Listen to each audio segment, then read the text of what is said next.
পিরিজের সমর্থক ছিলাম। আমরা কাপ পিরিজের সমর্থক ছিলাম।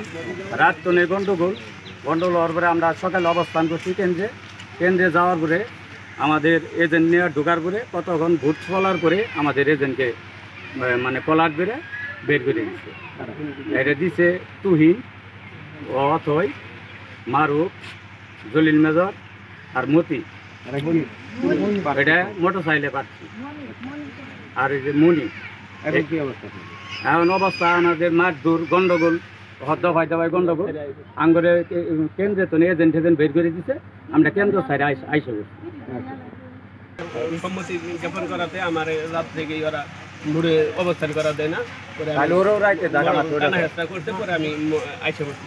আজকে আবার ভোট কেন্দ্রে গেছি এজেন্ট হয়েছে, কারণ আবার একটু পরপরই দাওয়া দেয়, বললো যে এজেন্ট বাড়ি ফেরত দেবো, মাঠ বের করবো, এখনকার বাইরে আইব। প্রিজাইডিং অফিসার বললে তো হেরা পাই দিলে আন্না করে পারিলে আমরা কি ফিরে হেরা এবার আন্নারা ফিরে আমরা দিলে ফিরে পারবো না। তো ওরা একটু শক্তিশালী বেশি, এই হিসেবে আমরা একটু দুর্বল, এই জন্য আইসে পড়া।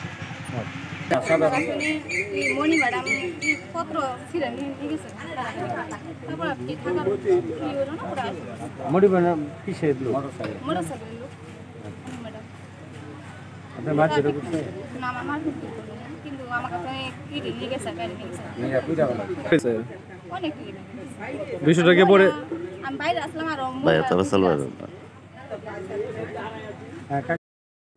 ভোট দিতে যাই, আমাদের রেজেনেরে কলার ধরে বের করে দিয়েছে। আমি বলতে গেছি সবাই ওরা অতর্কিতভাবে হামলা করে আমারে ঘুষাঘুষি টানা হেঁচকা করে এবং নাটি সোজা দিতে সিটানো হয়েছে। কারা বের করে দিল? এটা বের করে দিল তুহিন, রশিদুল করিম তুহিন, অথয় তার ছেলে, তার মনি, মেজর, দলিল মেজর। ওনারা কোন পক্ষের লোক? ওটা মোটরসাইকেল দিল।